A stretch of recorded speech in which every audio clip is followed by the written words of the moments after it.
Look at this. My mustache has grown so much, I can curl it. Yes, quite the conundrum. All right, basically I have all this footage that I told myself I was gonna edit into a bunch of videos, and I just haven't gotten around to making those videos yet. So for this month, I'm just gonna be doing a more relaxed tales from my July and late June, I guess. So yeah, I hope that's something you enjoy. And with that out of the way, let us begin.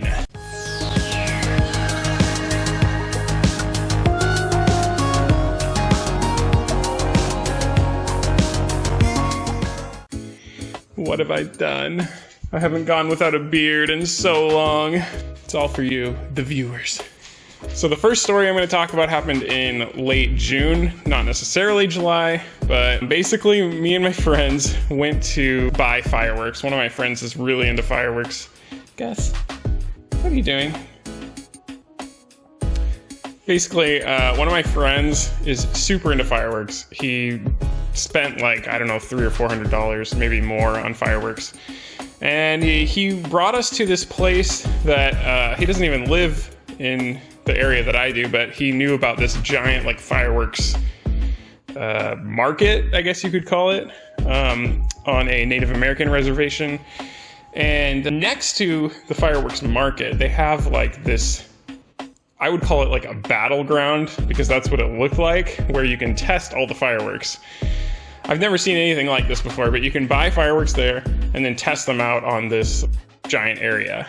And they have guys in raggedy old t-shirts for security and safety and first aid. They do it all. So he wanted to try out some of the fireworks that he bought. So we went there, and people are just lighting stuff off all over the place. That's one of the reasons why I'm calling it a battleground. They bring their kids there, put fireworks in their hands, and just shoot them off. Oh, and by the way, you can see people aren't wearing masks. I wore a mask, just gonna put it out there, but many of these people did not.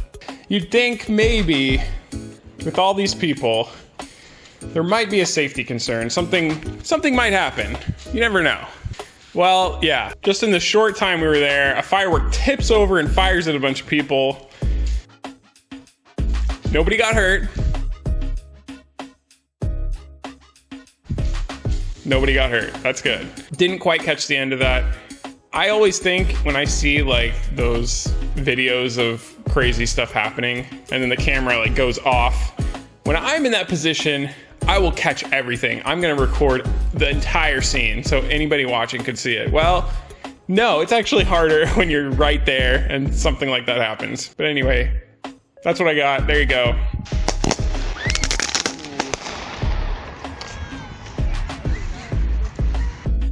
Little story from our adventure at the battleground. Definitely going back. Was a lot of fun. Was worth it. So yeah, going back next year probably. All right, so this was probably mid-July. Gus had to be fixed. He was fixed. Don't tell him. He still doesn't know. He hasn't figured it out.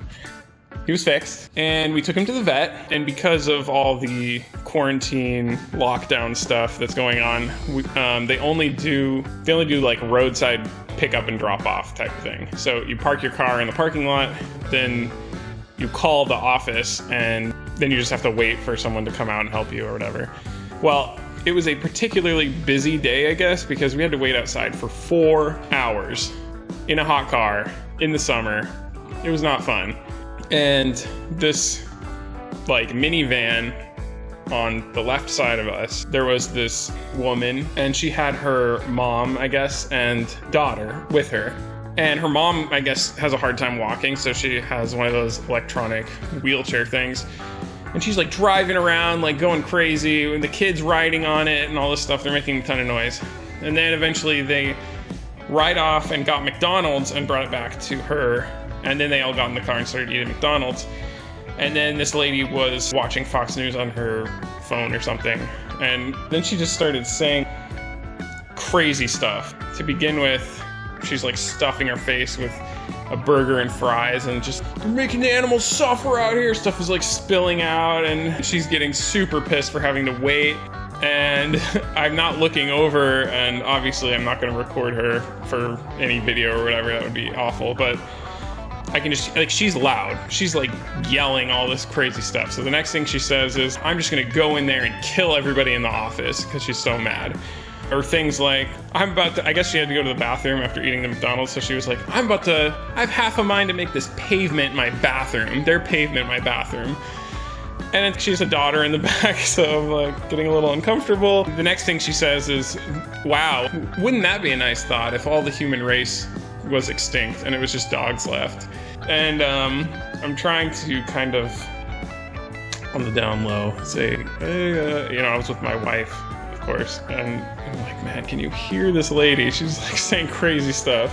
And then later, I think someone picked up her grandma and daughter, her mom and her daughter, so that they wouldn't have to wait all that time.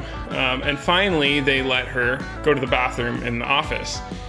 And it became clear to me, watching her walk, that she was in a ton of pain. Like, she had a very, very hard time just walking to the door to go to the bathroom. And I think I felt this kind of feeling in my chest. I've heard people describe this, but I don't think anyone's really experienced it in probably 10 plus years. I think it's called empathy or empathi. I'm not sure if I'm pronouncing that right. If someone out there knows how to pronounce this word, please email me at the following address. But I remember I had a surgery 2 years back, and just experiencing the pain of recovery, and I still have pain to this day. I almost could, see myself in that situation. I wonder if more people did this, if we'd live in a slightly different world. And maybe all this talking and speaking out and yelling and saying horrible things was a sort of coping mechanism for all the pain she was feeling. But then the feeling passed, and I went and got a double quarter pounder with cheese, so there you go. That's the story.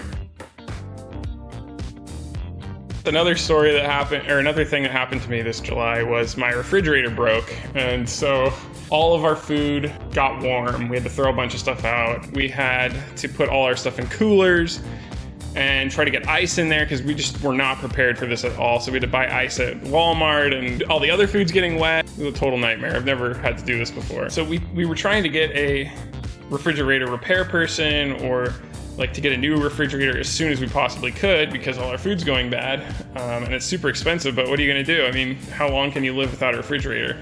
Actually pretty long, I'm finding out. So we got this refrigerator repair guy to come to our place, and he looks at the refrigerator, kind of takes this panel off to show the coils and what's powering the fan that blows the cold air around in the freezer and refrigerator. And I guess he just put his finger in, and the fan started going again. And he was a super nice guy, really nice, The fan started going again, and the refrigerator was working. So he said, hey, normally I charge people like $250 just to come out and kind of take a look, but you guys are so nice, and we were talking, and he's only charged us $50 to come in because he didn't really do anything. So just a really good experience. The refrigerator's still completely broken. It broke like an hour after he left, but super nice guy. Okay, so one last tale from July, which was completely unplanned. I shaved my beard with the timing that this video would happen at the same time, and some salesman came to the door and asked if my mom or dad was home. This is why I don't shave. I like my beard, but I didn't think that would happen at all. But anyway, that's the last tale. Thank you for... Yeah, other than that, I don't know if there's much more I'm going to talk about. I planted a bunch of grass with clovers. The clovers don't do very much. And that's one of the videos that I have all the footage for, and I just haven't edited yet. But the clovers, they're there, but you can't see them very well. However, the grass did come in very nicely compared to what it was. Actually, let me just show you, because I'll show the before, and then here's what it looks like now. So there's still some patches, but much better than how it was. and now I water it every day and everything. But yeah, big difference. So I think that's going to do it for today. Thank you. I'll have something else next month, obviously. I don't know why I said that, but the camera didn't focus last time I did this. So thank you for watching. Like and subscribe, and yeah, see you next time.